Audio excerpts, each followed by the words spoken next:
I didn't cry. Not when I hung up the phone, not when I sat alone at my kitchen table at 2 in the morning with a cold cup of tea in my hands, not even when I pulled up the online banking portal and started moving numbers around like pieces on a board. I had spent 7 years learning how not to cry in front of them. I had gotten very good at it. My mother-in-law called it a character flaw. She said women who don't cry are cold. She said it at a dinner party once, while looking directly at me, while her son, my husband, sat beside her and said nothing. I smiled and asked if anyone wanted more wine. That was the version of me I had been for 7 years. The one who pours the wine, the one who quietly pays the bill, the one who drives 3 hours on a Tuesday because someone needed a favor and couldn't be bothered to ask nicely. I should back up. My name is not important. What matters is that I am 31 years old. I am a licensed structural engineer, and I have been the invisible money behind my husband's family's comfortable life for the better part of a decade. They did not know this. My husband knew, vaguely, the way a person knows a storm is coming, because the sky looks a certain color. He understood that I earned well, that I managed our finances, that the lifestyle we maintained was largely built on my income. But the details, the actual numbers, he had never asked. I had never offered, and his family had never once thought to wonder. My father-in-law retired early from his position at a mid-size manufacturing firm in Burlington. He had a pension, but it wasn't enough to support the life my mother-in-law wanted to maintain. The house in Oakville, the annual trips to Portugal, the membership at the golf club, the private lessons for my sister-in-law's kids. When my husband and I got married, it happened gradually, the way most things in families happen. First, it was a loan. Then the loan was never repaid and became something else. Then there were other things. A second mortgage quietly taken out in my husband's name with my income as the guarantor. A line of credit I had co-signed under the understanding that it was temporary. A vehicle lease. A renovation on the Oakville house that I had approved because my mother-in-law said the kitchen was outdated, and my husband looked at me with that specific expression he had, the one that meant, please don't make this into something. I never made it into something. I was the daughter of Vietnamese immigrants who had come to Edmonton in the late 80s with almost nothing and built a life through 20-year pharmacy ownership and the kind of discipline that leaves marks. I had watched my parents work. I understood money as a tool, not a personality trait. I did not need to announce what I had. I did not need them to know. What I did need, it turned out, was for my husband to occasionally stand beside me. The party was for my father-in-law's 65th birthday. It was held at the golf club, the one I had been quietly subsidizing for 3 years through the family membership shop. My mother-in-law had asked us to help with temporarily. The club was in North Oakville, the kind of place with a dress code posted by the entrance and staff who addressed members by surname. My mother-in-law had been planning this event for 4 months. There would be 60 guests, a catered dinner, a jazz quartet, and a professionally printed photo display of my father-in-law's life curated by my sister-in-law, who did not work and had never been asked to. I had been asked to handle the invoices, not to be thanked in the speech, not to be introduced to the guests, not even to be seated at the family table. I was at table 7 near the back, beside my husband's cousin from Sudbury who I had met twice, and who spent the evening telling me about a multi-level marketing opportunity he was excited about. My husband sat at the family table with his parents and his sister and her husband and their 3 kids. He looked over at me once during the appetizer course and gave me a small, apologetic shrug. I ate my salmon and drank my Riesling, and I thought, this is fine. I am used to this. Then the speeches started. My father-in-law stood up and thanked his wife, who had supported him through everything. He thanked his daughter, who had organized the evening so beautifully. He thanked his son, my husband, for being such a source of strength and for everything he did for the family. Then he sat down. 60 guests applauded. I was not mentioned. Not as a presence, not as a contributor, not as the person who had written the check for the room, the food, the flowers, the jazz quartet, and the framed photographs currently hanging on the wall behind my father-in-law's head. I should have left then. I know that now. I should have folded my napkin, kissed my father-in-law on the cheek, wished him a happy birthday, and driven my car back to our house in Hamilton and sat in the silence and decided something. But I didn't. I stayed through the main course and the cake and the dancing because I had been trained for 7 years to stay, and because some part of me still believed that if I was patient enough, it would eventually mean something. It was near the end of the evening. The jazz quartet had shifted to something quieter, and guests were gathered in small groups with their drinks, and I had stepped away from table 7 and was standing near the windows that looked out over the 18th hole, dark now except for the path lights, holding a glass of Pinot Grigio and trying to remember why I had come. My mother-in-law found me. She had been drinking champagne since 7 o'clock, and she had that look she got. The one that meant she was about to say something she would later claim was misunderstood. She was wearing a dress I had seen her buy at a boutique in Mississauga for $480. I knew the price because she had mentioned it when asking me to transfer money to cover the purchase, because she had found it right before her credit card was at its limit. "You've been standing here by yourself all night," she said, in the tone that meant she was embarrassed by me. "I've been enjoying the evening," I said. "You looked miserable during the speeches." I looked at her. I wasn't mentioned in the speeches. She set her champagne flute down on the windowsill, and she crossed her arms and she said, very clearly, with 60 people 20 feet away, "Do you know how ungrateful you sound right now? Tonight is not about you. It has never been about you. You came into this family and you have always made everything about you. And frankly, I am tired of pretending I don't notice." I said quietly. "I paid for tonight." She said, "Don't embarrass yourself." And then she turned and walked back toward the party, and I stood there by the windows, and the jazz quartet played something low and soft, and I felt something in my chest click into place, very quietly, the way a lock sounds when the right key finally turns it.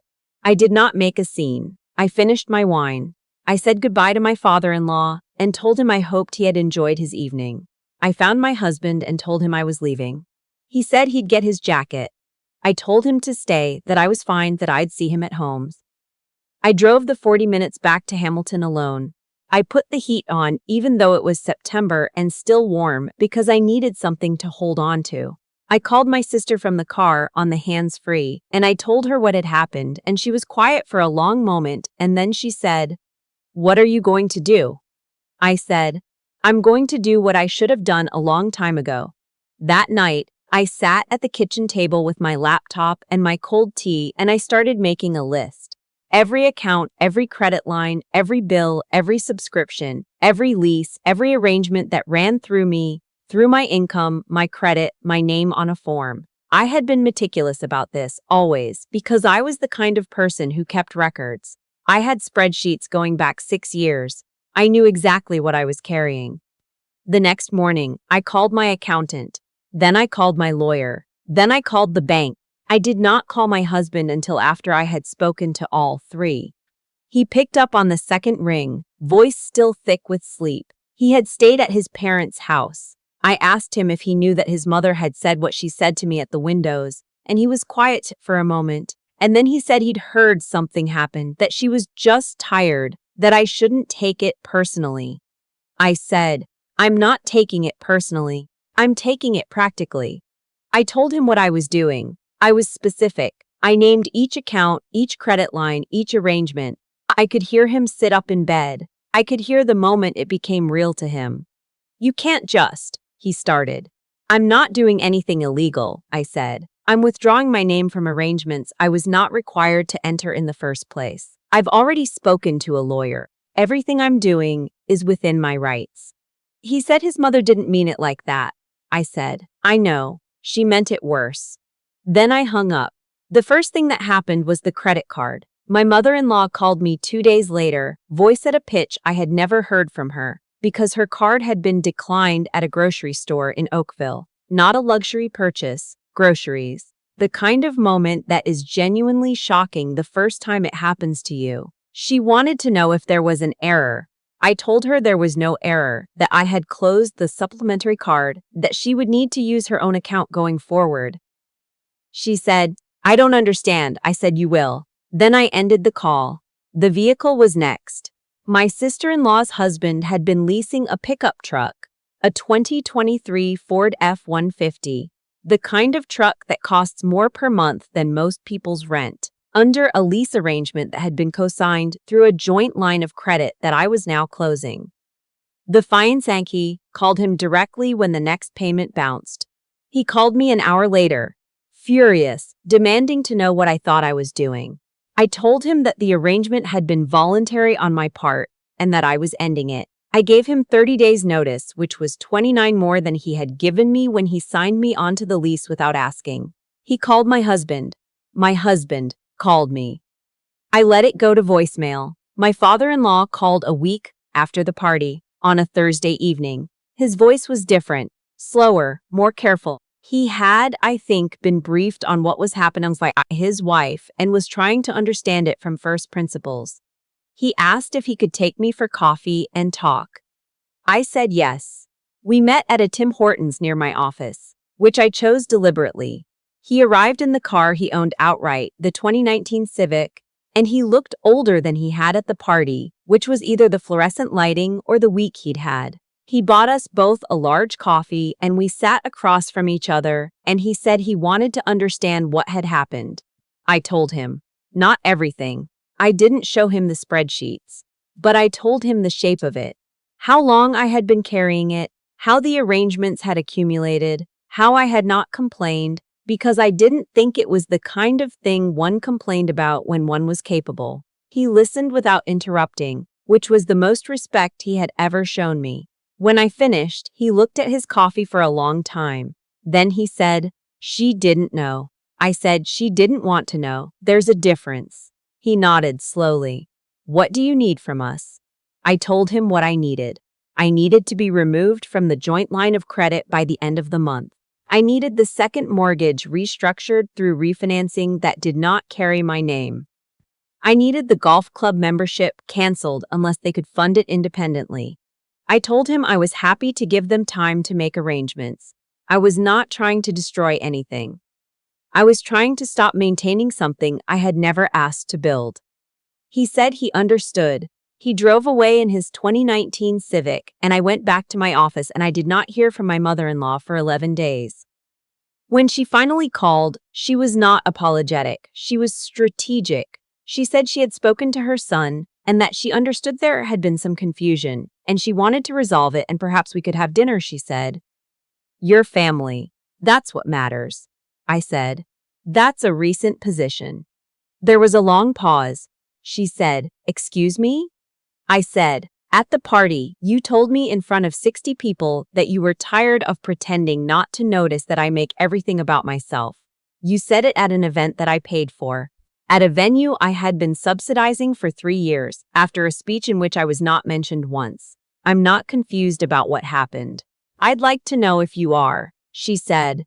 "You're being very dramatic." I said, "I'm being very accurate. Those aren't always the same thing." I hung up. My husband came home that night. He had been staying at his parents' in Oakville for most of the past 2 weeks, coming back occasionally for clothes. He sat down at the kitchen table across from me, and he looked like someone had been slowly letting air out of him. He said, "My mother wants to apologize." I said, "I'd be happy to hear that from her." He said, She doesn't do that easily." I said, "I know. I've been accommodating that for 7 years." He put his hands flat on the table. "What is this actually about? Is this about the speech? Because I can talk to my dad about that. I can make sure."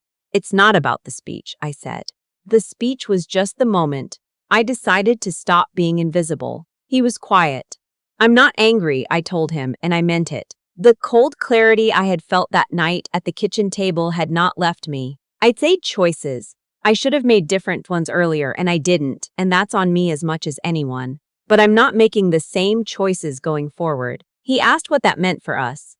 I told him I didn't know yet, that I needed him to stop asking me to manage his family's discomfort, that I needed him to be in the room, not outside it. when something was happening to me, that I needed him to have an opinion about the things his family did, and to say that opinion out loud, and not to leave me standing at a window by myself making peace with being erased. He said he was sorry. I looked at him for a long time. He meant it, I think. He was the kind of person who genuinely did not see the shape of things until they had already formed, and then he was genuinely sorry and genuinely intended to do better. And then the world continued, and the shape of things reformed, and he found himself back in the Simpsy place. I had watched this cycle enough times to know it, I said. I know. The golf club membership lapsed at the end of October. My father-in-law had not arranged independent funding in time. My mother-in-law called to let me know that the family had been asked not to return as members, which she described as humiliating. I told her I was sorry to hear it. She said, "We've been members for 9 years," I said. I know. I've seen the invoices. The second mortgage was refinanced in November. It cost my in-laws more per month than the original arrangement, because they no longer had my income on the application and had to accept a higher rate. My father-in-law told me this in a brief, factual phone call, not as a complaint, but as a kind of inventory. He was working through understanding what the structure of his life had actually been. I respected that about him. My sister-in-law did not call me. She posted something on social media about the importance of family loyalty that I saw because my husband showed it to me. Concerned I would be upset. I was not upset. I found it interesting that she was posting about loyalty rather than calling me, which suggested she understood, on some level, that this was not a conversation she could win. Her husband called once more, in December, with a different energy than the first call, less furious, more careful. He asked if there was anything that could be done about the lease situation. I told him the terms of how to exit it were outlined in the financing agreement.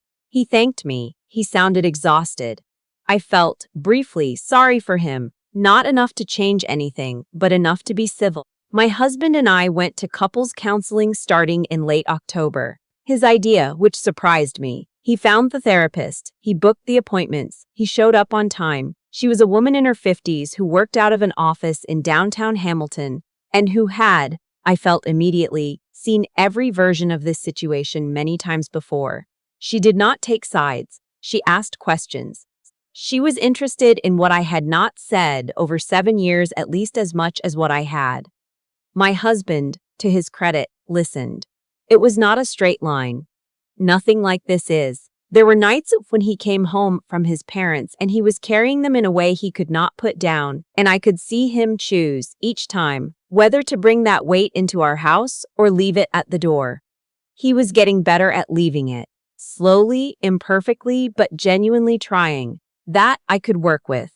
Christmas that year was the first time in 7 years I did not contribute to a family celebration I was not welcomed into. My husband went to Oakville on Christmas Day, and I drove to Edmonton and spent the holiday with my parents, who fed me congee and played mahjong, and asked no questions about the year I'd had, which was the most loving thing anyone had done for me in recent memory. My mother, who was not a sentimental woman, came and sat beside me on the second evening, on the old couch in the living room that had been there since I was 14, and she put her hand over mine and said, in Vietnamese, "You've always known your own worth. You just stopped acting like it for a while." I didn't cry then either. But it was a different kind of not crying. By February, the line of credit was fully restructured and my name was off everything it needed to be off of. My accountant confirmed that my financial exposure to my in-laws was, for the first time since I had married into that family, 0. I sat with that for a long time. It was a strange feeling. Not triumphant, not sad, just clean. The way a room feels after you have taken out every single thing that was not yours. My mother-in-law called in March. She did not lead with an apology. She led with a question. She asked how I was doing. I said I was well. She said she had me to know that she had not intended her words at the party to land the way they did. I said, "How did you intend them to land?" A pause. Then, I was stressed. The evening was important to me, and I felt like you were looking for recognition for things that are just part of being family. I thought about that. I wasn't looking for recognition, I said finally. I was looking for basic acknowledgement. There's a difference. Another pause. I understand that more now than I did then. It was not a full apology. It was the closest she knew how to come to one, I think. I was not going to wait for a version that satisfied me completely because I had spent enough of my life waiting. I told her I appreciated her saying so. I told her I hoped the year was treating her well.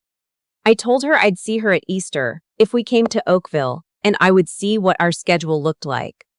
I kept the call to 7 minutes. When I hung up, I sat for a moment at the same kitchen table where I had made my list 6 months earlier at 2 in the morning with a cold cup of tea.